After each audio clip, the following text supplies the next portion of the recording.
Di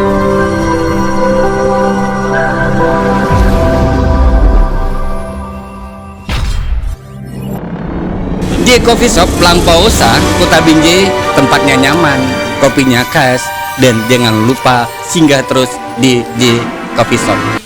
Oke, Assalamualaikum warahmatullahi wabarakatuh. Kembali lagi bersama dengan Jufrizen Channel. Kali ini kita akan berdiskusi ataupun berbincang banyak dengan Abi Nasruddin ya. Salah satu beliau ini adalah Ketua FPI Aceh Timur yang sekarang gencar-gencarnya memperjuangkan hak-hak masyarakat. Tengku Najarudin atau disebut dengan Abi Najarudin sebagai Ketua FPI Aceh Timur, beliau berkiprah di Aceh Timur di FPI-nya. Bergabung dengan FPI pada tahun 2015.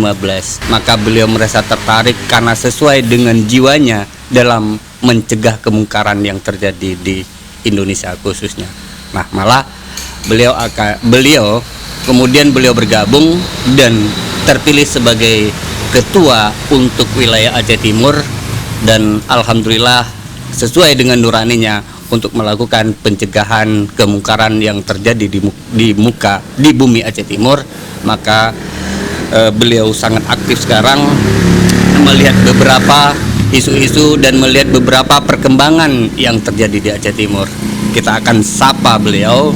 Assalamualaikum Abi. Waalaikumsalam warahmatullahi. Gimana Abi, sehat hari ini? Alhamdulillah sehat.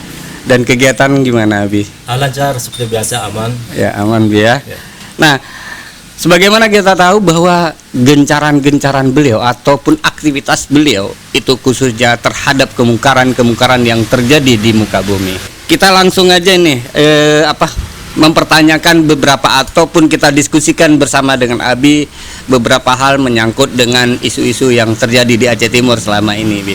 Nah, kalau Abi melihat dengan BLT kemarin, bantuan langsung tunai. Nah, Abi melihat perkembangan itu gimana, Abi, kira-kira? Ya, alhamdulillah setelah kita sama-sama diskusi dengan pihak dinas sosial, kemudian pihak dinas sosial pun bekerja keras dan kita pantau bersama-sama. Alhamdulillah masyarakat kita lihat bersama sangat puas dan menerima bantuan BLT tersebut. Mungkin kalau kita tidak bekerja sama, pemerintahnya pun mungkin agak kewalahan juga. Tapi setelah kita sama-sama bekerja sama dan mendukung apa yang dilakukan oleh Pemda kita, alhamdulillah masyarakat pun merasa puas. Itu menurut yang kami lihat. Dan kondisi untuk penyimpangan sudah sangat terminimalisir, ya. Ya, kalau untuk penyimpangan itu udah kecil kemungkinan. Ya. Walau demikian kita tetap memantau ya. Tetap melakukan pemantauan walaupun misalnya situasi sekarang sudah stabil, namun pemantauan tetap dilakukan, Abi. Tetap. Siapa tahu nanti ada hal yang kalau seandainya misalnya ada yang melakukan itu, apa tindakan yang harus dilakukan, Abi, kira-kira? Ya, seperti yang kita ketahui bersama yang bahwa terhadap dana BLT, PKH, mungkin dana COVID itu kan semuanya dari dana pemerintah yang diperuntukkan untuk korban COVID-19. Jadi kalau misalkan ada penyimpangan, pelanggar hukum, ya tentunya kita akan proses oknum tersebut ke meja hukum. Ya. Berarti kita FPI akan melaporkan ya apabila memang terjadi penyimpangan. FPI secara langsung akan melaporkan ke pihak tertentu untuk diproses hukum, Abi ya. Oke, Bi. Nah, dengar-dengar kemarin FPI juga ikut memantau terhadap bantuan yang datang dari Buddha Suci. Kalau boleh disebutkan itu bantuan apa kira-kira, Abi, dan kenapa misalnya FPI memantau terhadap bantuan tersebut? Apa kira-kira? Begini, sesuai dengan laporan yang sampai sama saya ketika itu, cuma saya tidak sebutkan siapa, salah seorang orang alim juga ya. Setelah sampai foto tersebut ke WA saya, beliau menyampaikan bahwa tolong dipantau apakah benar ini bantuan dari Buddha Suci disalurkan ke puskesmas kita. Dan setelah kami periksa, memang ada bantuan tersebut dari Yayasan Buddha Suci, orang-orang Cina ya. Bahkan setelah kami periksa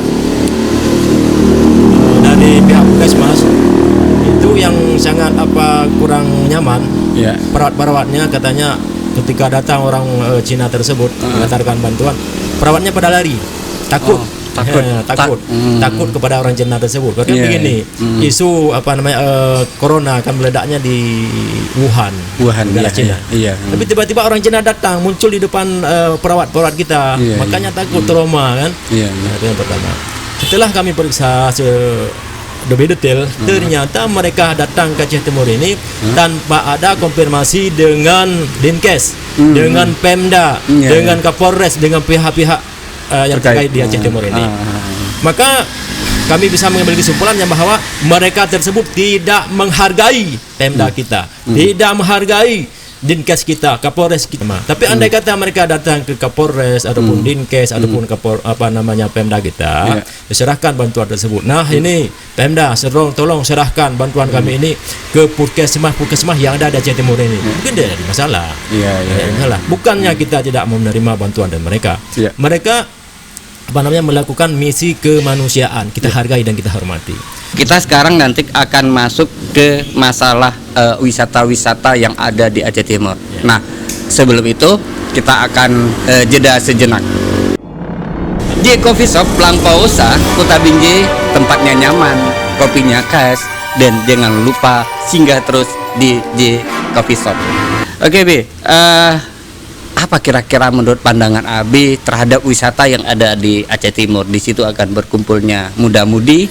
Kemudian apa yang harus dilakukan oleh FPI sendiri terhadap wisata-wisata yang ada di Aceh Timur, Abi? Itu sebenarnya udah pernah saya jawab dulu sama Dispora terkait dengan wisata.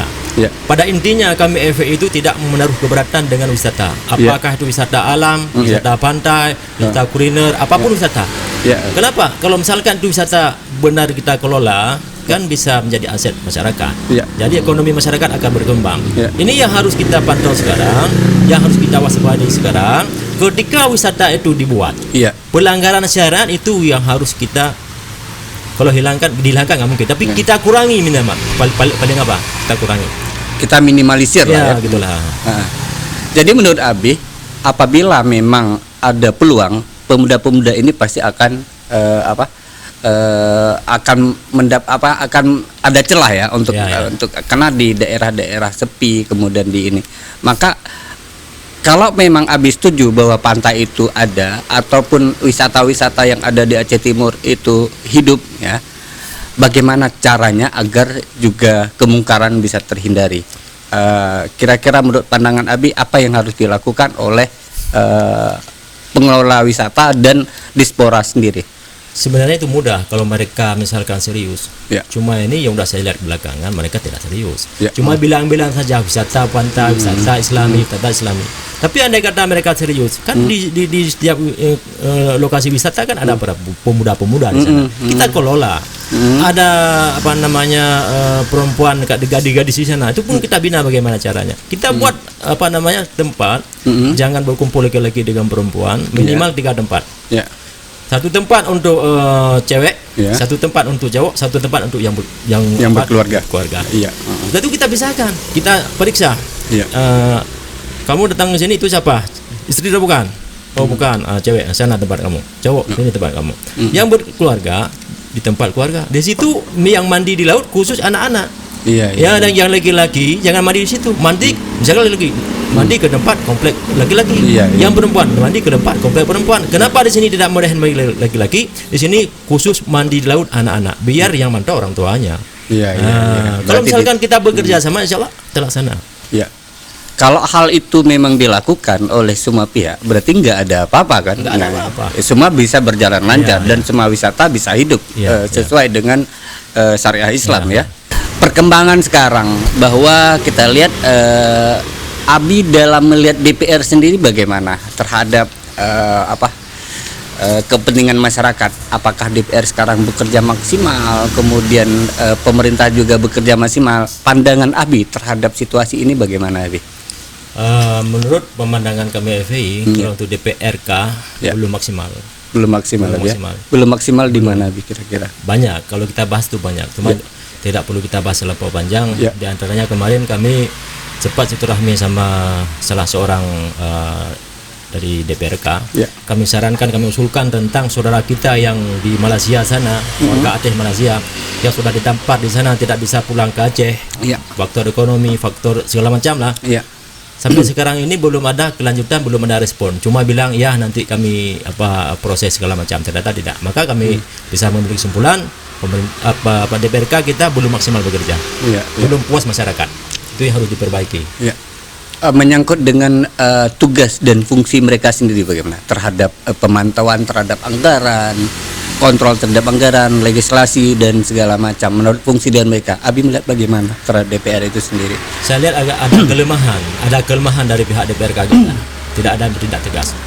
Mungkin hari itu yang ada agak tegas sedikit, termasuk siapa Bang Ahmad Lumbing ya. Ahmad Lumbing. Beliau saya lihat tegas. Yang lain mungkin belum.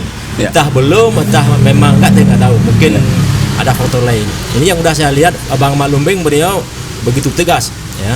Padahal itu kan bukan sembarangan kita berani menolak secara keras dan itu bantuan dari bulan suci. Ternyata beliau berani. Yang lain saya lihat belum ada. Belum bereaksi mungkin ya, Abi. Apa kira-kira saran untuk DPR sendiri, Abi? Kalau untuk DPR kan menurut saya ini tolong jaga fungsinya mereka masing-masing. Mereka punya bidang. Tolong jaga bidangnya masing-masing.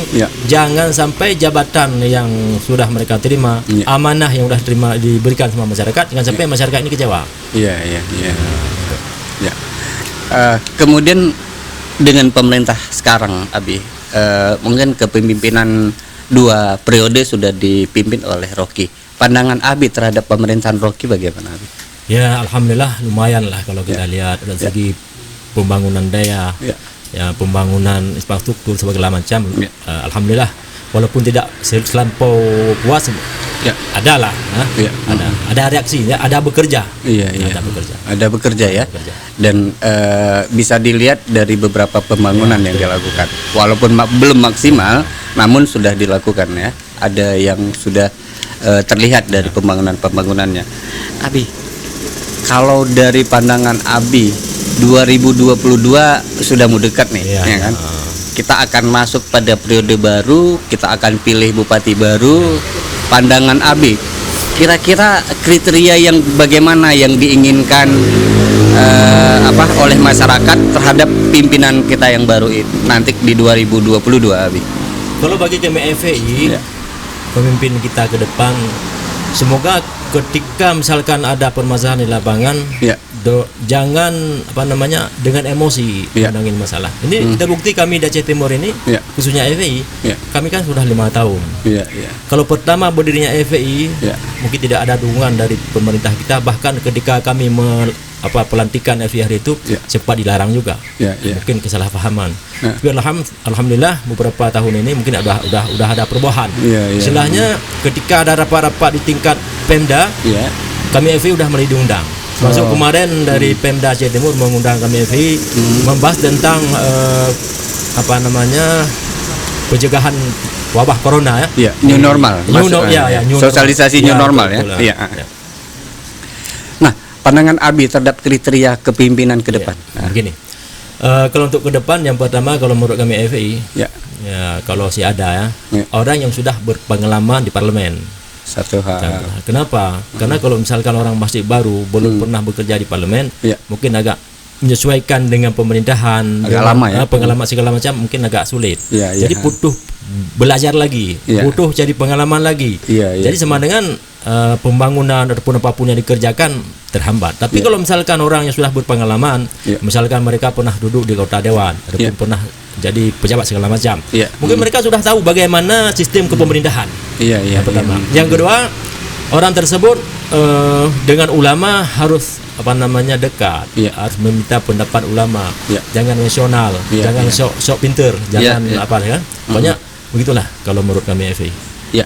Berarti kriterianya juga kalau menyangkut dengan basic agamanya gimana, Abi, menurut Abi terhadap kriteria kepemimpinan Aceh Timur ke depan?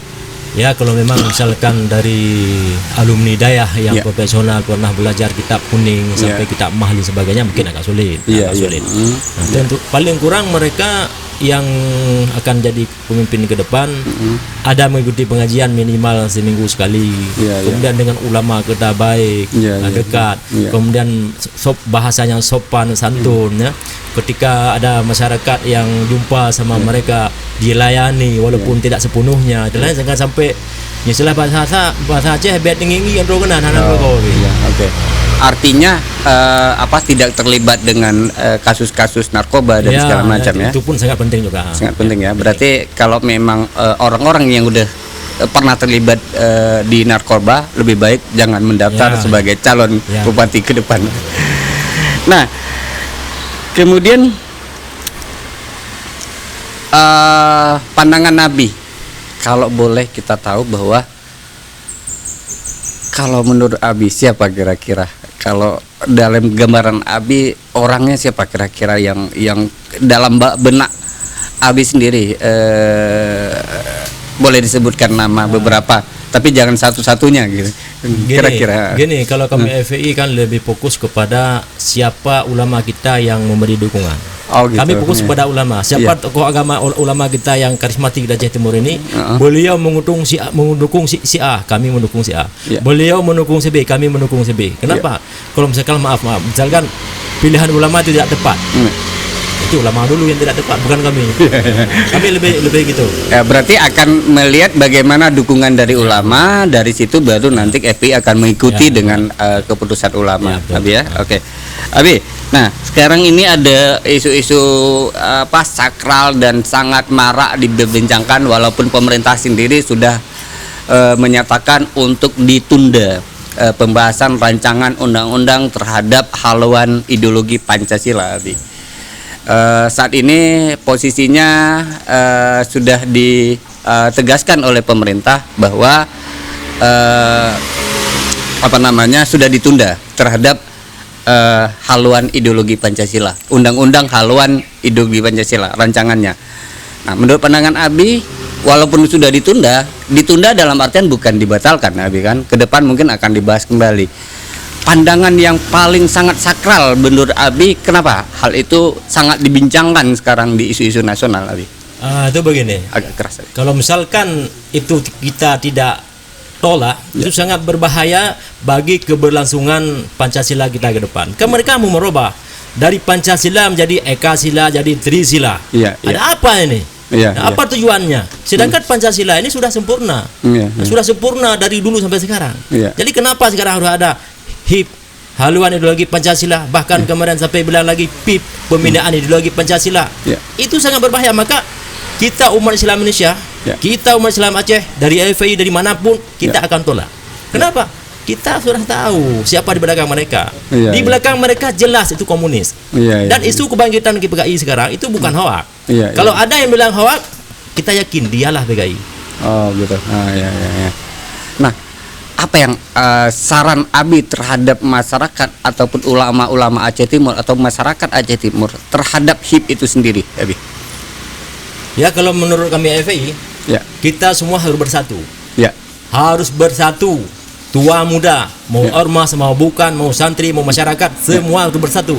Kalau kita merasakan negara Aceh ini milik kita, kalau merasakan negara Indonesia ini adalah tanah air kita, kita wajib bersatu. Kalau kita tidak bersatu, ingat ya, orang-orang komunis ini sangat licik, dan sudah banyak orang-orang komunis ini menguasai negara-negara Islam seperti Tibet, Zimbabwe, Angola, Sri Lanka dan sebagainya. Sekarang sasaran mereka adalah Indonesia. Maka kita harus bersatu, nggak ada alasan. Oh saya nggak berani segala macam, nggak ada alasan. Pokoknya kita harus bersatu mendukung untuk membuarkan undang-undang HIP dan untuk membuarkan isu-isu kebangkitan PKI, walaupun kita harus mati sekalipun. Terima kasih Abi atas waktunya. Saat ini kami sangat berharap terus bersama dengan kami, dan apa-apa yang menjadi informasi terus informasikan agar kami bisa menyiarkan ataupun menyampaikan ke publik yang lebih luas. Semua yang dilakukan oleh FPI kami akan mendukung penuh. Terima kasih banyak kesempatan yang sudah diberikan ke kami. Abi, ini ada kamera dan Abi bisa menyampaikan pesan-pesan Abi ataupun menyampaikan harapan Abi terhadap masyarakat Aceh Timur khususnya. Harapan kami dari FPI yang pertama kepada masyarakat Aceh Timur, semoga kita senantiasa mengikuti komando ulama, itu yang pertama. Artinya pengajian-pengajian di setiap kampung, di setiap tempat harus kita isi. Karena tanpa ada pengajian, itu saya rasa tidak bakalan bagus akhlak-akhlak manusia. Apalagi kita lihat sekarang ini, penanggalan akidah sangat luar biasa. Narkoba, sabu-sabu, pergaulan bebas, dan sekarang muncul di mana-mana kafe-kafe, dan anak-anak kita sudah banyak yang kecanduan HP, kecanduan internet sebagainya. Itu merupakan tugas kita bersama untuk mengantisipasi hal tersebut. Kemudian harapan kami dari FPI terhadap perjuangan kami FPI, khususnya kepada pemuda-pemuda yang ada di Aceh Timur ini, minimal satu desa itu harus ada yang bersedia bergabung dengan FPI. Tujuannya apa? Tujuan yang pertama adalah untuk menjaga desa kita di desa masing-masing. Kalau misalkan ada masjid, agar kita bisa menjaga pengurus masjid, terutama sekali imam besar masjid, khatib masjid, dan juga masyarakatnya, dan juga masyarakat kita yang sudah gabung ke FPI, nanti kita akan bisa tahu ada orang-orang penangkalan akidah, ajaran-ajaran sesat yang masuk ke wilayah kita. Jadi cepat informasi sama kami FPI. Maka kami mengharapkan kepada para pemuda-pemuda, baik kepada bapak kecilnya, bapak camatnya, dan khususnya kepada Pemda Aceh Timur, agar memberi dukungan kepada FPI. Karena FPI sangat mendukung apapun yang dikerjakan oleh pemerintah apabila yang dikerjakan itu baik dan benar. Tapi apabila yang dilakukan oleh pemerintah kadang-kadang menyimpang, ada pelanggaran syariat dan merugikan negara, kami tetap akan melawan siapapun. Demikian dan terima kasih. Oke, terima kasih banyak Abi telah menyempatkan waktu meluangkan waktu untuk diskusi ini di podcast Jufri Jen Channel ini, Abi. Dan harapan kami moga-moga Abi juga mendukung channel Jufri Jen ini. Insyaallah. Terima kasih banyak buat kepada J Coffee Shop yang telah memberikan tempat dan telah